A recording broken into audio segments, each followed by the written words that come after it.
The name Josiah Henson echoes through history, a figure often remembered as the gentle, long-suffering Uncle Tom, a symbol of quiet endurance. But what if the truth of his life, the real man behind the legend, was far more complex, shadowed by choices so agonizing they would haunt a soul for eternity?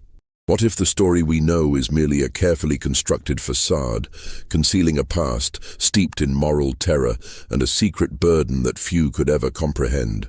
The true narrative of Josiah Henson is not one of simple virtue, but of a man trapped in an inferno of impossible decisions, a man who walked a tightrope between survival and betrayal, carrying a secret that could shatter the very image history has painted of him. Before we continue with the story of Josiah Henson, a tale woven from the threads of history and the chilling whispers of what might have been, please take a moment to subscribe to Liturgy of Fear. Hit that notification bell so you don't miss our next descent into the shadows of the past.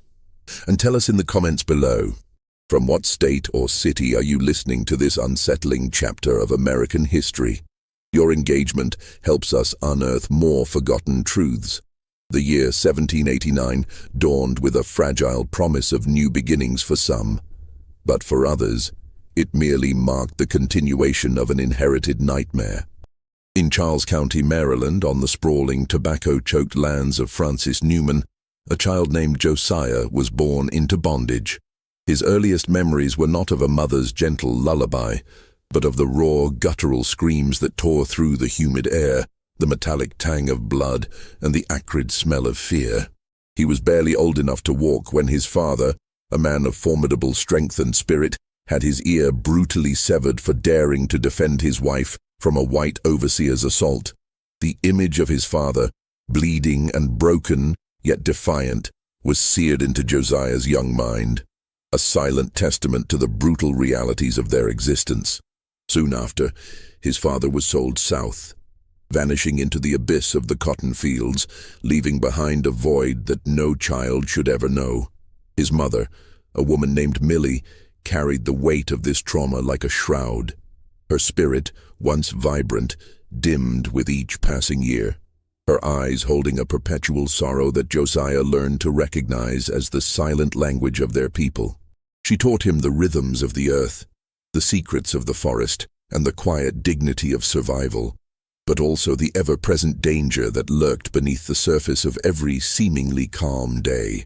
The Newman plantation was a microcosm of the South, a place where human lives were currency, where the crack of the whip was as common as the chirping of crickets, and where the sun beat down relentlessly on fields of tobacco and corn, watered by the sweat and tears of enslaved men and women. As Josiah grew, his physical prowess became undeniable. Tall, powerfully built, with an intelligence that shone in his eyes, he quickly distinguished himself. When Francis Newman's son-in-law, Isaac Riley, inherited a portion of the estate, Josiah, still a young man, was transferred to his service. Riley, a man of fluctuating fortunes and a temperament as unpredictable as the Maryland weather, soon recognized Josiah's capabilities.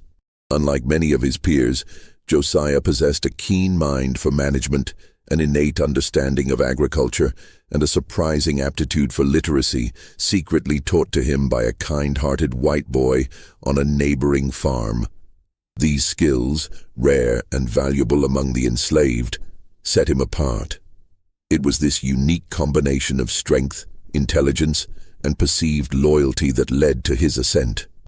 Riley, facing mounting debts and a growing disinterest in the day-to-day grind of plantation management, made a decision that would forever alter Josiah's destiny and cast a long, dark shadow over his soul.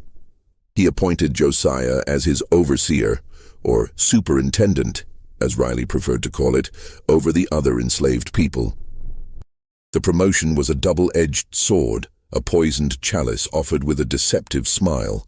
On one hand, it granted Josiah privileges unimaginable to others: better food, slightly better clothing, a small cabin for his growing family, his beloved wife, Charlotte, and their children.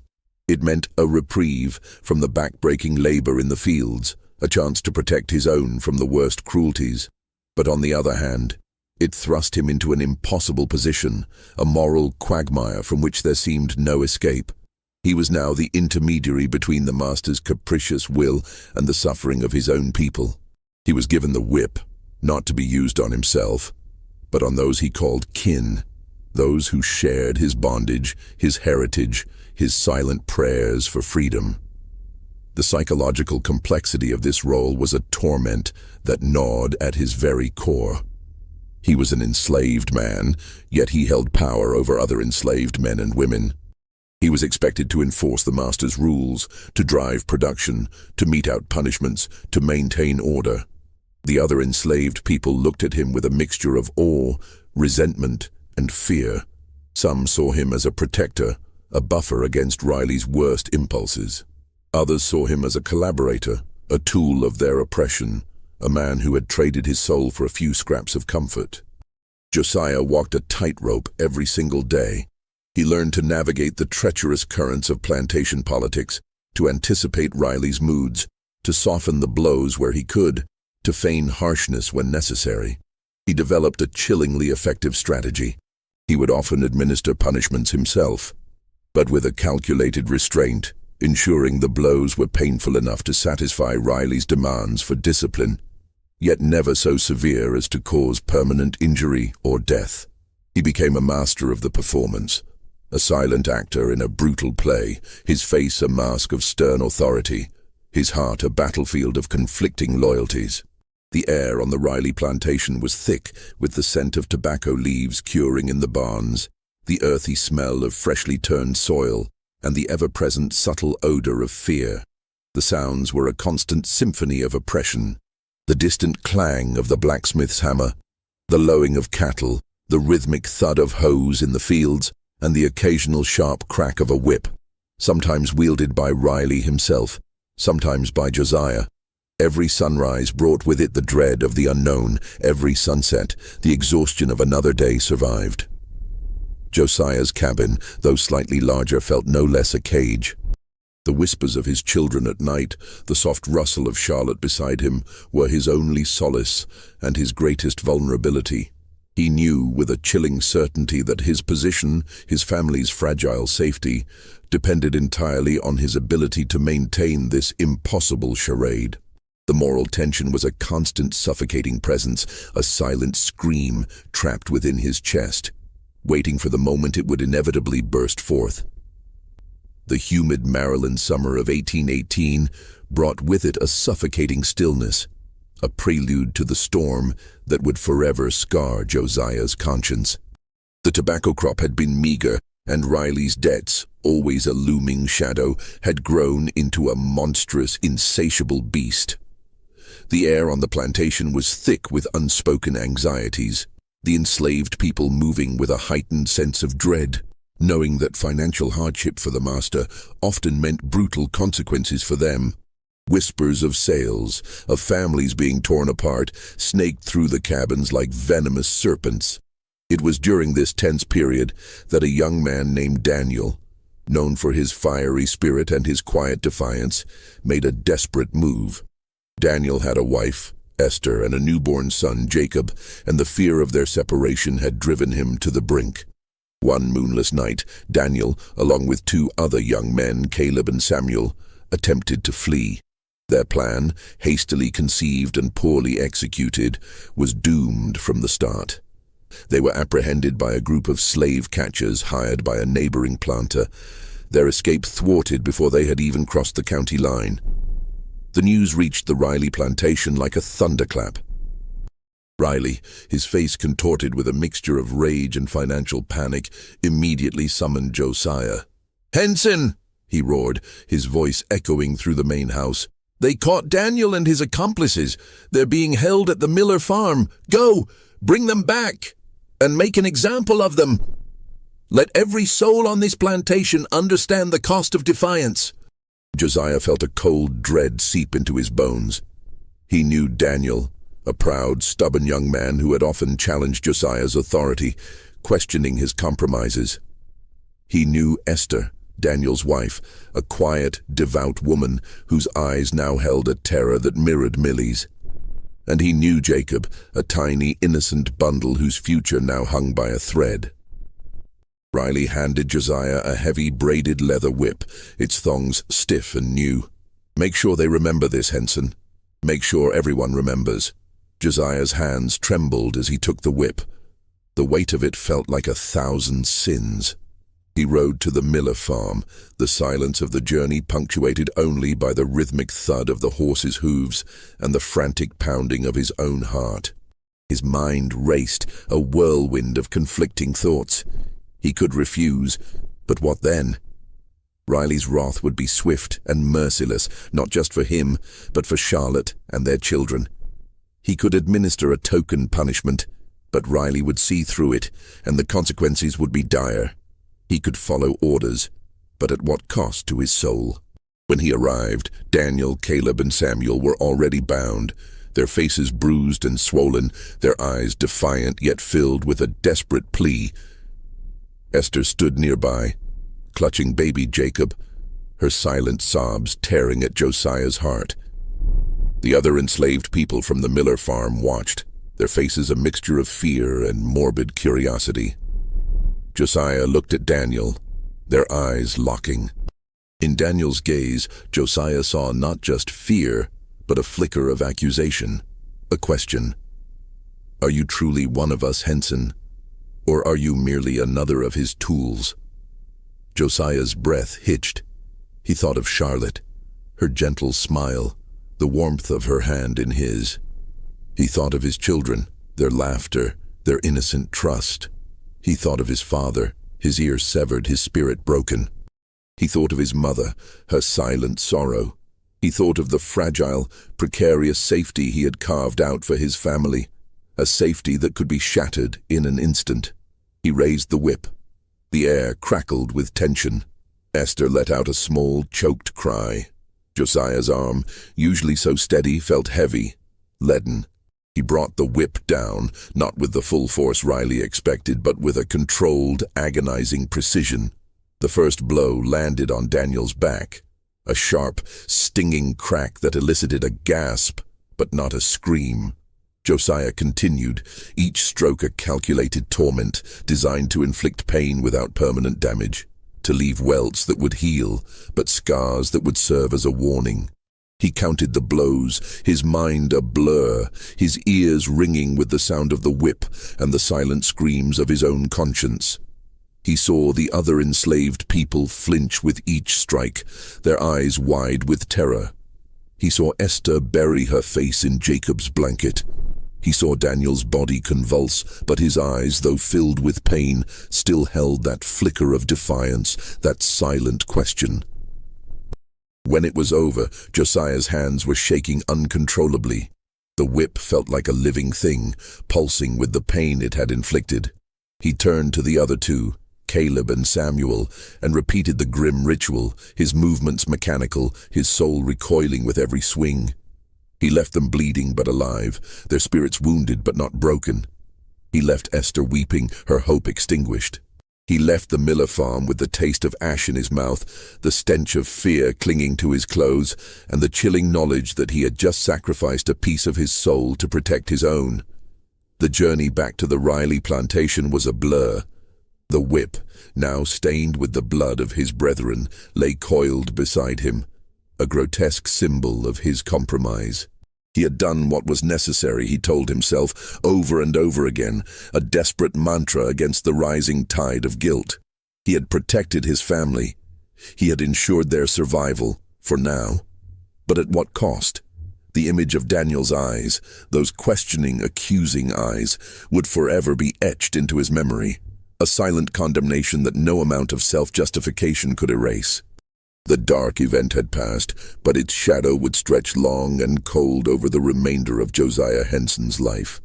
The incident with Daniel, Caleb, and Samuel became a festering wound in Josiah's soul, a constant, throbbing ache beneath the surface of his carefully constructed composure.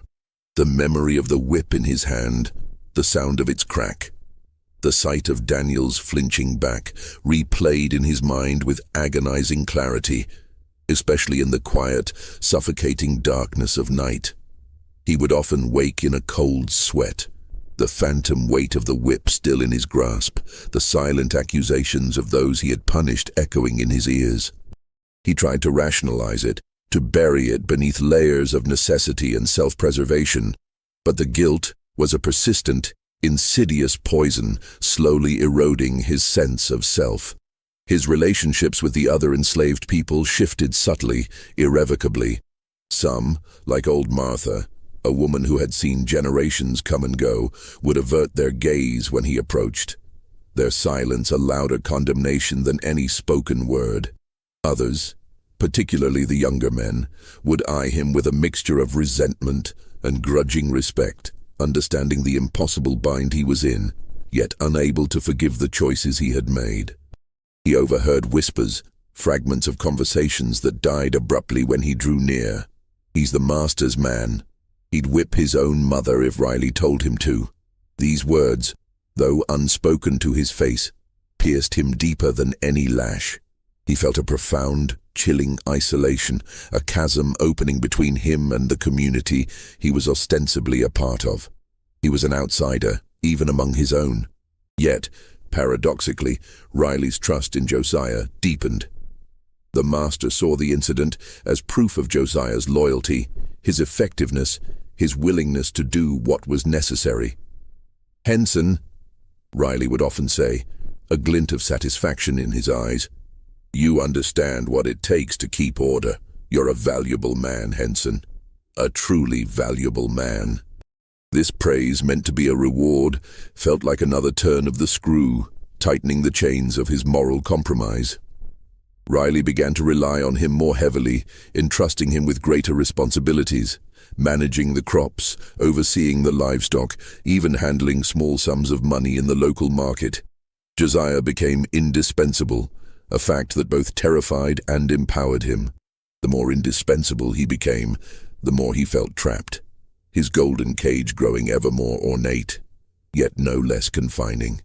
His only solace, his anchor in the turbulent sea of his existence, was his family. Charlotte, his steadfast wife, possessed a quiet strength that both grounded and shamed him. She saw the torment in his eyes, the lines of worry etched around his mouth, and though she never questioned his actions directly, her silent understanding was a constant reminder of the sacrifices he made for them. Their children, Tom, Peter, Isaac, Rebecca, Mary, and Sarah, were his world. Their innocent faces, their laughter, their small hands reaching for his, were the fuel that kept him going, the justification for every agonizing choice. He would watch them sleep, their chests rising and falling in peaceful rhythm, and a fierce, protective love would surge through him, momentarily eclipsing the guilt. He would do anything, to keep them safe, to spare them the horrors he had endured. This fierce love, however, also became his greatest weakness, the lever Riley unknowingly used to control him. The economics of slavery in Maryland during this period were a brutal dance of profit and loss. Tobacco, once the king crop, was slowly exhausting the soil, and prices were volatile. Planters like Riley, who lacked the foresight or the capital to diversify, found themselves increasingly vulnerable. Land values fluctuated, and the constant threat of debt loomed large. For the enslaved, this meant one thing: they themselves were the most valuable asset, the most liquid form of capital. A man, a woman, a child. Each represented a sum of money that could be used to pay off a debt, to buy more land, or simply to keep the master afloat. The fear of being sold south to the brutal cotton and sugar plantations of Alabama, Mississippi, or Louisiana was a constant, chilling specter, a fate worse than death for many, as it meant almost certain separation from family and a life of even more extreme hardship. Josiah understood this grim reality better than anyone. He saw the ledgers, he heard Riley's anxious conversations with creditors, he witnessed the desperate measures other planters took.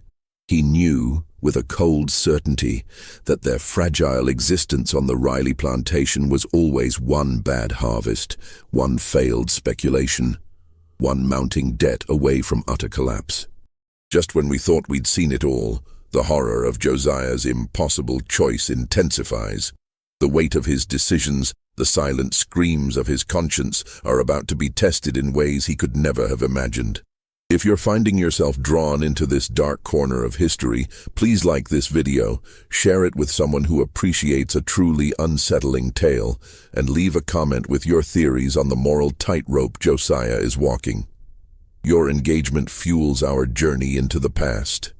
The year 1825 brought with it a shift in the Maryland air, not just in temperature, but in the very fabric of the Riley plantation's existence. Riley's financial woes, once a persistent hum, had escalated into a deafening roar. His land, depleted by years of tobacco cultivation, yielded less and less. His investments, always speculative, had soured. The creditors, once patient, were now circling like vultures. Josiah, privy to Riley's increasingly desperate conversations and the grim figures in his ledgers, felt the tightening noose of impending disaster. He knew with a chilling certainty that a major change was imminent. One sweltering afternoon, Riley summoned Josiah to the main house. The master's face was drawn, his eyes bloodshot, but there was a forced cheerfulness in his voice that immediately put Josiah on edge. "Henson," Riley began, gesturing for Josiah to stand before his desk. "I have made a decision, a grand decision, one that will benefit us all. Maryland, my friend, is no longer the land of opportunity it once was. The soil is tired, the markets are fickle. But Kentucky, Kentucky, a land of fertile ground, of new beginnings, of prosperity." Josiah listened, his heart sinking with each word. He knew the rhetoric. New beginnings for the master often meant renewed suffering for the enslaved. Riley went on to explain his plan. He would move his entire property, his enslaved people, his remaining livestock, and what little equipment he could salvage, to a new farm in Kentucky near the town of Daviess County. He painted a vivid picture of a promised land where the work would be lighter, the food more plentiful, and families would remain intact. "No more sales, Henson," Riley declared, his voice booming with false sincerity. "We will build a new life together, a community, a family in Kentucky."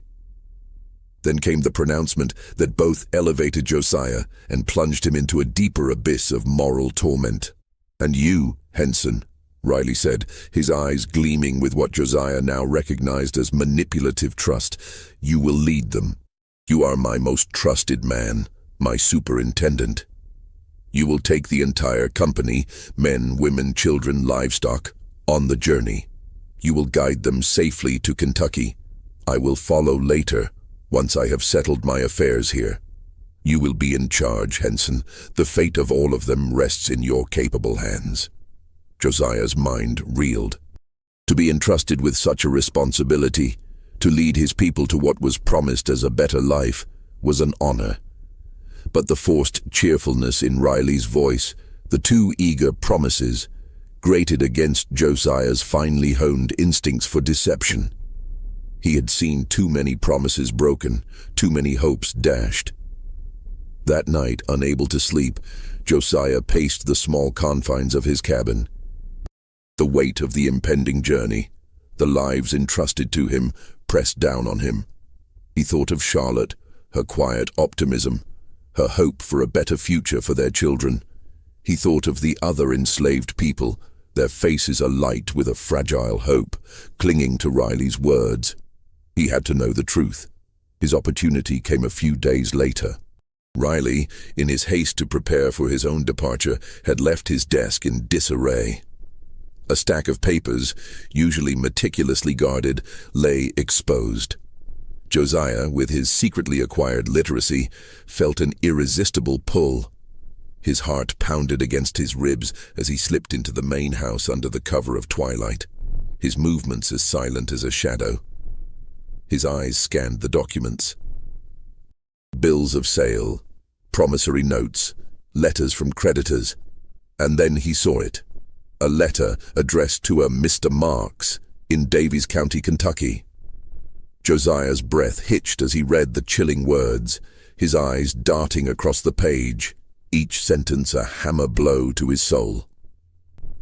The letter outlined Riley's true intentions. The move to Kentucky was not for a new beginning, but a strategic maneuver. The fertile lands of Kentucky were merely a temporary holding ground. The real plan was to sell off the majority of the enslaved people, including entire families, to the highest bidder in the bustling slave markets of the Deep South, using the proceeds to clear Riley's crushing debts. The promise of keeping families together was a cruel, calculated lie.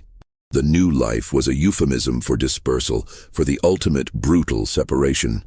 Josiah's hands trembled so violently he almost dropped the letter. The words swam before his eyes, each one a searing brand.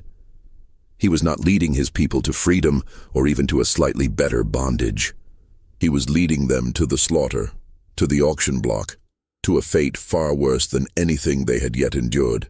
He was to be the unwitting shepherd guiding his flock to the wolf. The realization hit him with the force of a physical blow. He, Josiah Henson, the trusted overseer, the man who had made agonizing compromises to protect his family, was now an accomplice in the ultimate betrayal. He was to deliver his own people into the hands of their destroyers. The psychological torture was immediate and absolute. He had to maintain the facade of loyalty, to lead them with a convincing air of hope, all while knowing the horrific truth. His mind raced, a desperate scramble for a solution. Should he expose Riley, but how? And what would be the consequences? Riley's wrath would be swift and brutal, not just for him, but for Charlotte and their children, who would surely be sold first and to the harshest master. Should he try to escape alone with his family? The thought was tempting, a siren song of self-preservation. But the faces of the others, their trusting eyes, flashed before him. He had led them. He had disciplined them. He had, in his own twisted way, protected them. Could he now abandon them to such a fate? The weight of this secret, this terrible knowledge, settled upon him like a shroud. He was trapped, caught between the devil of his master's deception and the deep blue sea of his own conscience. He had to plan an escape, not just for his family, but for as many as he could, while simultaneously playing the role of the loyal, hopeful leader. The journey to Kentucky, once a vague promise, now loomed as a treacherous path, each step fraught with peril, each mile a testament to his agonizing dilemma. The preparations for the journey, once filled with a false sense of hope among the enslaved, now felt like the meticulous arrangements for a mass sacrifice, with Josiah as the unwilling high priest. He watched the others pack their meager belongings, their faces alight with a fragile optimism. And the lie he had to live became a suffocating burden, a secret that threatened to consume him whole. The journey began in the late autumn of 1825, a procession of human misery and false hope snaking its way westward from Maryland. Josiah, astride a sturdy horse, led the caravan of wagons laden with meager possessions, and the long, shuffling line of enslaved men, women and children, their faces etched with a mixture of weariness and a fragile, desperate optimism. The air was crisp, carrying the scent of burning leaves and the distant promise of winter, but for Josiah, it was thick with the suffocating weight of his secret. He was their guide, their protector, their trusted leader, yet he knew he was leading them towards a precipice. The route was long and arduous, cutting through the rugged terrain of western Maryland, across the Allegheny Mountains, and into the rolling hills of Kentucky. Each day was a test of endurance, a relentless march under the watchful eye of Josiah, who had to maintain the illusion of control and purpose. He had to push them, to keep them moving, to ensure they reached their destination on schedule, all while his mind raced, desperately searching for a way to avert the impending disaster. The days blurred into a monotonous rhythm of travel. Dawn broke with the chill of the mountain air, the mist clinging to the trees like ghostly shrouds. Josiah would rouse the group, his voice firm but not unkind, urging them to break camp. The wagons creaked and groaned, the livestock lowed, and the shuffling feet of the enslaved people kicked up clouds of dust that coated everything in a fine, gritty film. They ate meager rations of cornmeal and salted pork, cooked over open fires, the smoke stinging their eyes. Nights were spent huddled together for warmth under the vast, indifferent canopy of stars, the sounds of the wilderness a constant, unsettling presence. Along the way they encountered other travelers, white settlers heading west, their faces filled with a similar, if less desperate, hope. Occasional groups of slave catchers, their eyes sharp and predatory, scrutinizing Josiah's papers with suspicion. And once, a small band of Native Americans, their silent, watchful presence, a stark reminder of another people dispossessed. Each encounter was a moment of heightened tension for Josiah, a near miss where his carefully constructed facade could crumble. He had to be vigilant, to answer questions with a practiced ease, to present himself as the loyal, efficient overseer, all while his heart hammered against his ribs. One incident in particular etched itself into Josiah's memory. They were deep in the mountains, the path narrow and treacherous, when a young woman named Ruth, exhausted and ill, collapsed. Her infant, a tiny wailing bundle, lay beside her. The group faltered, their progress halted. Josiah knew they couldn't afford delays. Riley's instructions had been clear. Maintain pace, avoid drawing attention. He also knew that leaving Ruth behind meant certain death or recapture. He looked at the faces of the others, their eyes pleading, their fear palpable. He thought of Charlotte, of his own children. He made a decision. He ordered 2 of the stronger men, Jacob and Daniel, not the same Daniel from the earlier incident but a younger, quieter man, to fashion a makeshift litter. He personally helped carry Ruth and her child, slowing their progress, risking Riley's wrath, but unable to abandon them. The act, though small, was a silent rebellion, a testament to the lingering humanity within him, a defiance of the cold logic of his master's orders. It earned him quiet gratitude from some, and a renewed, if fragile, trust from others. Yet the psychological torture of his secret never abated. He would watch the children play, their innocent laughter echoing through the valleys, and a wave of nausea would wash over him. He would listen to the adults discuss their hopes for Kentucky, their plans for a small garden, a slightly better cabin, and he would have to force a smile to offer words of encouragement, all while knowing the bitter truth. He felt like a ghost, moving among the living, privy to a horror they could not yet perceive. He often found himself staring into the flickering flames of the campfire at night, his mind replaying the words of Riley's letter, trying to find a loophole, a way out. He considered escaping with his family multiple times. He knew the routes, he had the skills. But each time, the faces of the others, their trusting eyes, held him back. He had led them this far. Could he truly abandon them to their fate? The burden of his perceived leadership, the responsibility he had reluctantly accepted, now bound him more tightly than any physical chain. He was leading them to their doom, and the knowledge was a constant, suffocating presence, a silent scream trapped within his chest. The journey, which stretched for weeks, became a crucible, forging Josiah's resolve even as it chipped away at his soul. He learned to lie with conviction, to project an aura of unwavering loyalty to Riley, even as he secretly plotted defiance. He learned to read the subtle signs of danger, to navigate the treacherous landscape of human suspicion. He was a man divided, a leader of a doomed procession, and the weight of that duality threatened to crush him with every passing mile. The arrival in Daviess County, Kentucky, was met with a mixture of exhaustion and cautious optimism. The new farm, though smaller and less established than Riley's Maryland estate, offered a temporary reprieve from the relentless journey. The enslaved people, weary but hopeful, began the arduous task of clearing land, building cabins, and planting crops, their spirits buoyed by the promise of a stable future. Josiah, however, saw only the grim reality behind the facade. The land was indeed fertile, but the master's absence, prolonged by his affairs in Maryland, was a glaring red flag. Riley had sent a local agent, a man named Mr. Finch, to oversee the initial operations. Finch was a cold, calculating man, his eyes devoid of warmth, his words clipped and precise. He treated Josiah with a grudging respect, acknowledging his efficiency. but there was an underlying current of suspicion in his demeanor. Josiah, ever vigilant, noticed the subtle signs. Finch's frequent hushed conversations with local traders, the way he would scrutinize the enslaved people with a detached, appraising gaze, as if calculating their market value. The evidence of betrayal began to mount, small, insidious clues that chipped away at the fragile hope of the others.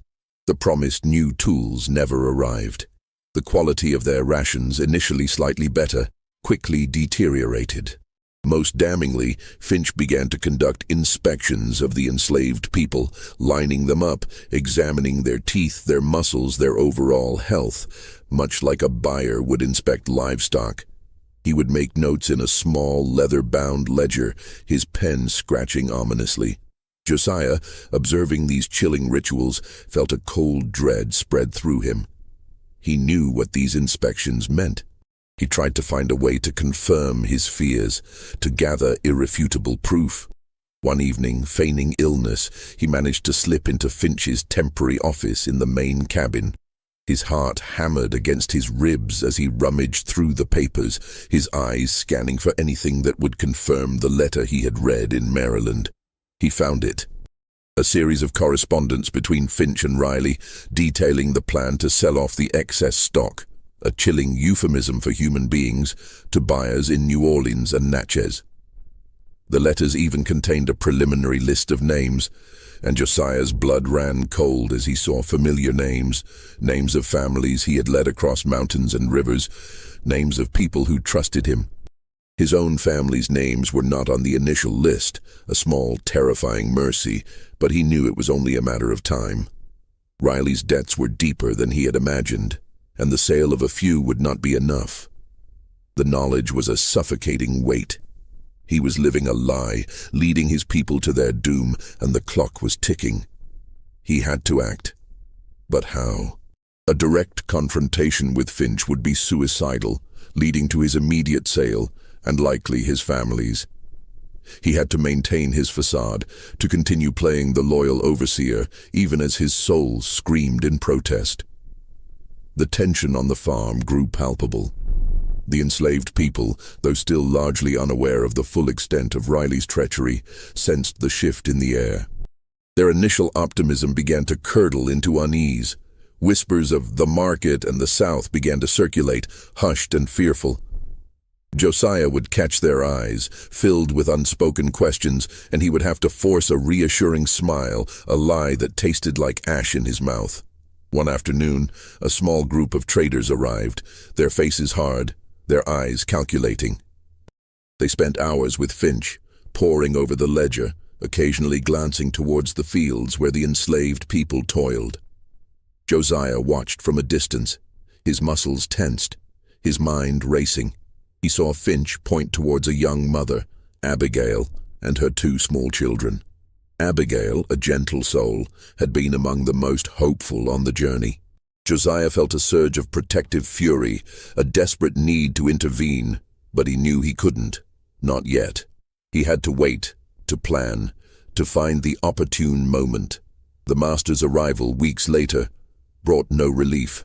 Riley was even more haggard, his forced cheerfulness now completely gone, replaced by a grim, desperate resolve. He immediately began to meet with Finch and the traders, their conversations held behind closed doors, their voices low and conspiratorial. Josiah, ever the trusted overseer, was often called in for minor tasks, allowing him to catch snippets of their discussions.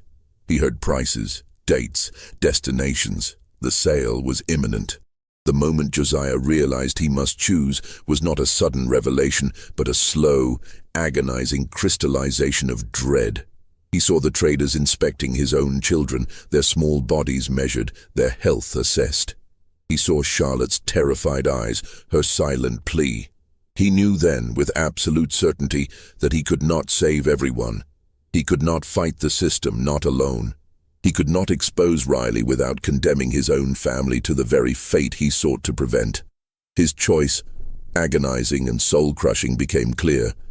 He had to prioritize his family's escape. He had to save Charlotte and their children, even if it meant leaving others behind to face the horrors of the auction block.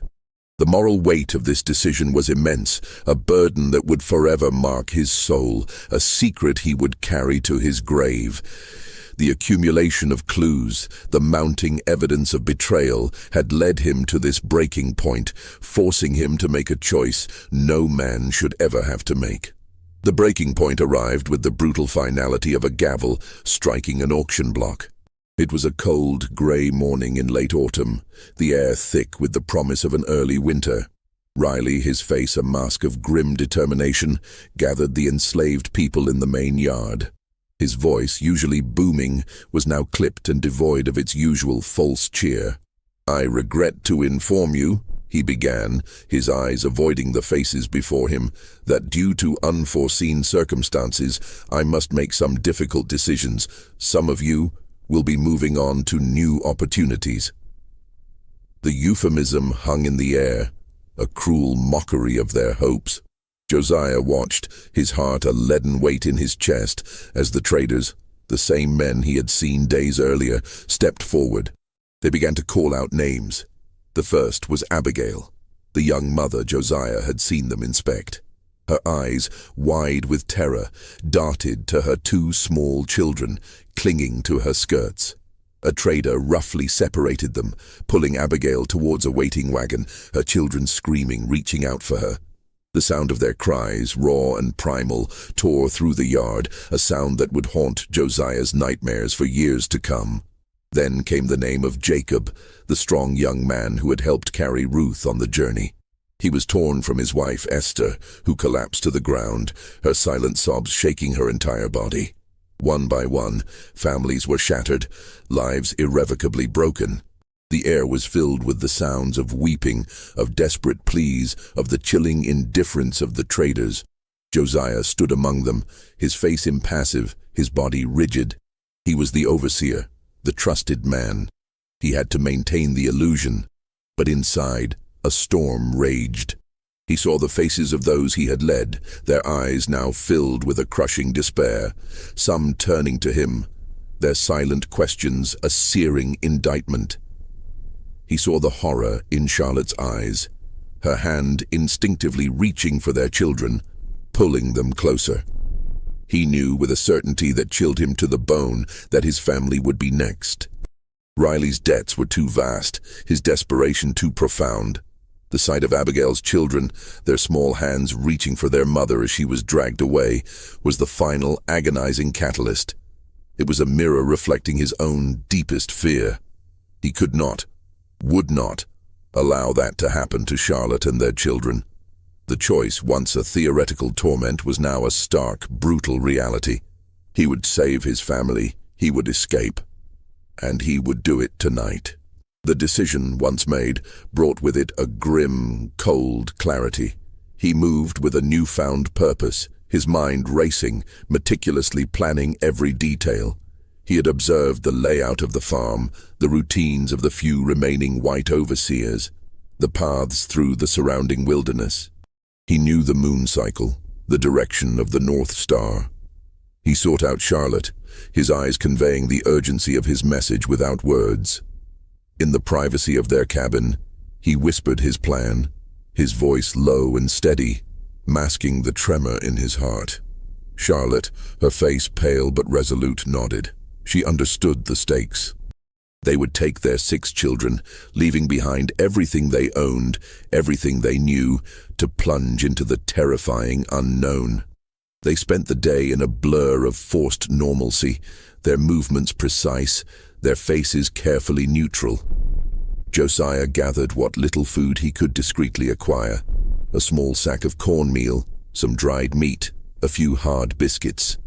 Charlotte sewed small pouches for the children to carry their meager belongings, a few precious trinkets, a worn blanket. They spoke in hushed tones.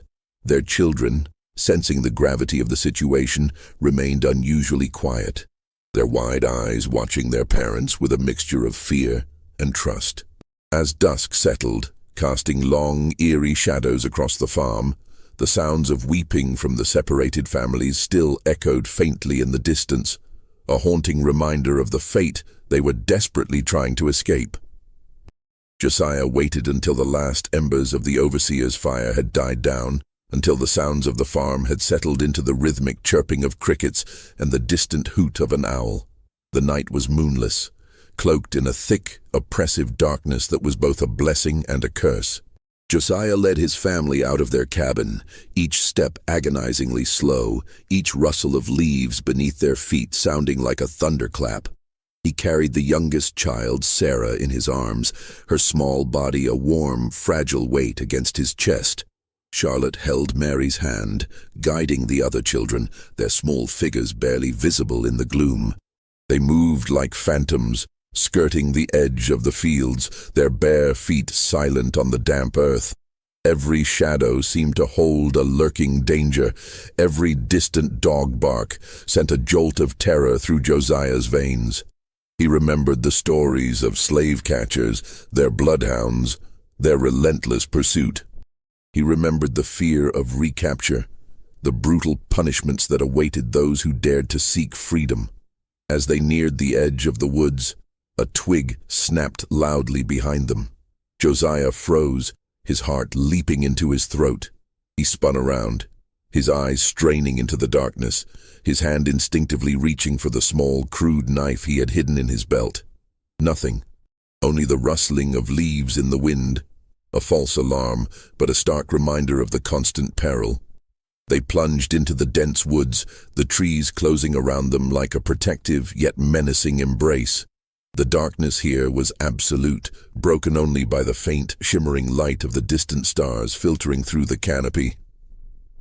Josiah relied on his intimate knowledge of the wilderness, his senses heightened, guiding them by the feel of the terrain, the subtle shift in the wind, the faint scent of pine.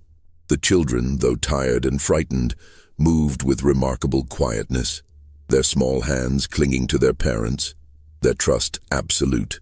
Charlotte, her face a pale blur in the darkness, moved with a quiet determination, her eyes fixed on Josiah, a silent pillar of strength. As they put more distance between themselves and the farm, the sounds of human misery faded, replaced by the symphony of the night forest. But the silence was not peaceful. It was pregnant with the unspoken fears, the desperate hopes, and the crushing weight of the choices Josiah had made. He was leading his family towards an uncertain freedom, leaving behind a community he had, in his own way, betrayed. The night of their escape was not just a flight from bondage. It was a flight from the moral wreckage of his past, a desperate scramble for survival that would forever be tinged with the bitter taste of guilt. The escape itself was a blur of primal fear and desperate endurance. For weeks, Josiah and his family moved under the cloak of darkness, guided by the North Star and the faint whispered directions passed along the clandestine network of the Underground Railroad. They traveled through dense forests, across icy rivers, and over treacherous mountains, their bodies aching, their stomachs gnawing with hunger, their spirits sustained only by the fierce, unyielding hope for freedom. Each rustle in the leaves, each distant dog bark, each shadow that danced in the moonlight sent a jolt of terror through Josiah's veins. He carried the youngest children when their small legs gave out, his powerful frame straining under the weight, his mind a constant whirlwind of vigilance and prayer. Charlotte, a silent pillar of strength, kept the older children moving, her eyes fixed on Josiah, her faith in him unwavering. As they journeyed northward, the faces of those left behind in Kentucky haunted Josiah's waking hours and invaded his restless sleep. He saw Abigail's screaming children, their small hands reaching for their mother. He saw Esther's broken face as Jacob was dragged away. He saw Daniel's accusing eyes, the silent question of his betrayal. The weight of their suffering, the knowledge of the fate he had condemned them to, pressed down on him. A suffocating burden that even the crisp, free air of the North could not alleviate. He had saved his family, yes, but at what cost to his soul? Was he a hero for securing their freedom, or a coward for abandoning his brethren? The question gnawed at him, a relentless torment. Finally, after weeks of harrowing travel, they crossed the border into Canada. The moment was not one of triumphant celebration, but of profound, exhausted relief, tinged with a deep, pervasive sorrow. The air felt different, lighter, yet the psychological chains of his past remained. They were free, yes, but the scars of bondage and the deeper wounds of his moral compromises were etched into his very being. In Canada, Josiah and his family began the arduous task of building a new life. He worked tirelessly, clearing land, building a cabin, establishing a community for other fugitives. He became a respected leader, a beacon of hope for those who followed the same perilous path to freedom.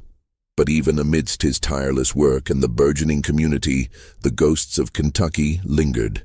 Years later, a chance encounter brought a chilling confirmation of his deepest fears.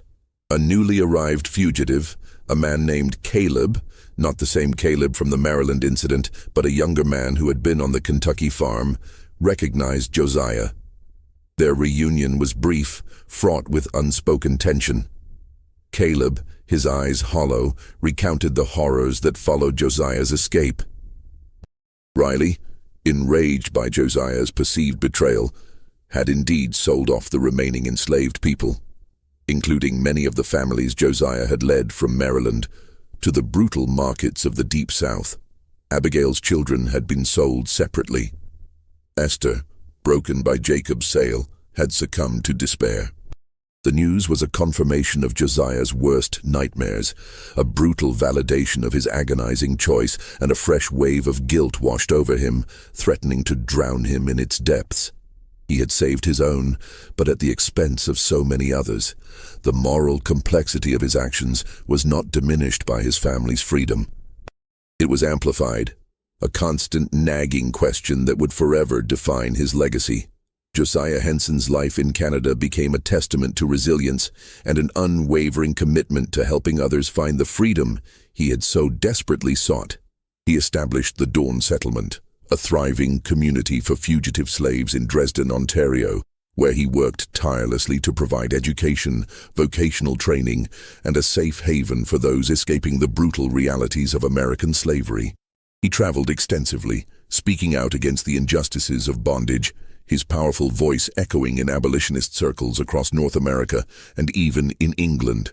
He became a conductor on the Underground Railroad, personally guiding scores of men, women, and children to freedom. His intimate knowledge of the escape routes and his unwavering courage making him a legendary figure among the enslaved. In 1849, at the urging of abolitionist friends, Josiah dictated his autobiography, The Life of Josiah Henson, formerly a slave, now an inhabitant of Canada, as narrated by himself. It was a powerful, moving account of his journey from bondage to freedom, a testament to the human spirit's capacity for endurance. However, as he recounted his story, Josiah made a conscious, agonizing decision.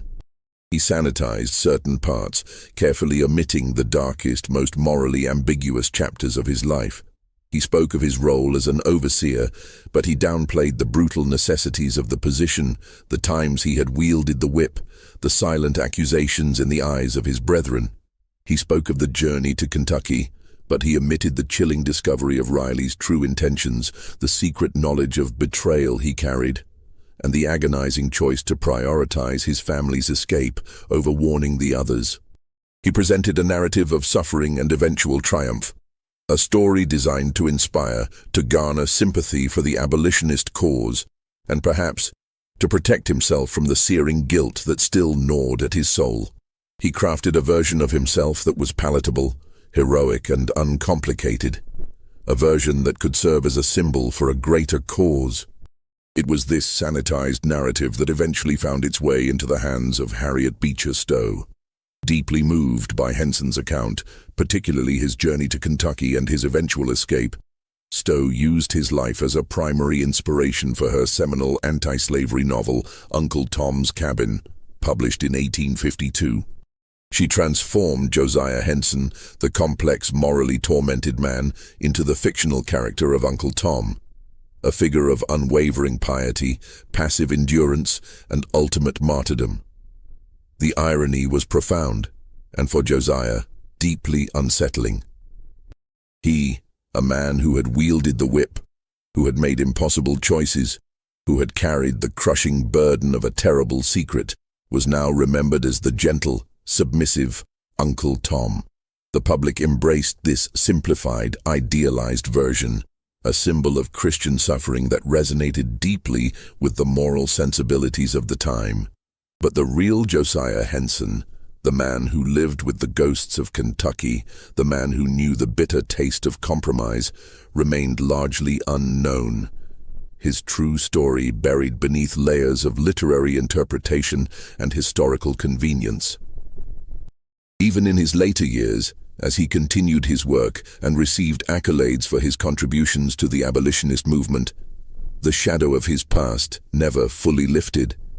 He carried the weight of his choices, the silent screams of those he had left behind, the knowledge of the darker truths he had never fully revealed. Perhaps in his private moments, in the quiet solitude of his cabin, he revisited those agonizing decisions, those moments when he had to choose between his family's survival and the fate of others. Perhaps he wondered if he could have done more, if there was another path he could have taken.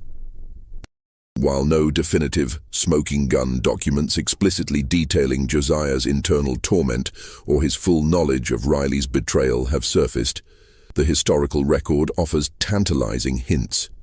The stark contrast between his public narrative and the brutal realities of the overseer's role, the documented financial desperation of Isaac Riley and the known practices of selling enslaved people from Maryland to the Deep South, all suggest a far more complex and morally fraught existence than the one presented in his autobiography. The very act of sanitizing his story, a common practice among former slaves seeking to present a heroic narrative for the abolitionist cause, speaks volumes about the unspoken burdens they carried. Josiah Henson was not merely a victim. He was a survivor who made impossible choices in an impossible system. A man whose true legacy lies not in the simplified image of Uncle Tom, but in the chilling, unexamined depths of his moral courage and his enduring secret guilt. If Josiah Henson's harrowing journey and the unsettling moral complexities of his life have left you questioning the narratives we often take for granted, then you're exactly where you need to be. Don't forget to subscribe to Liturgy of Fear for more deep dives into the hidden corners of history. What are your thoughts on the impossible choices Josiah faced? Do you see him as a hero, a survivor, or something far more ambiguous? Share your insights in the comments below, and let's continue to unravel the unsettling truths that lie beneath the surface of our past.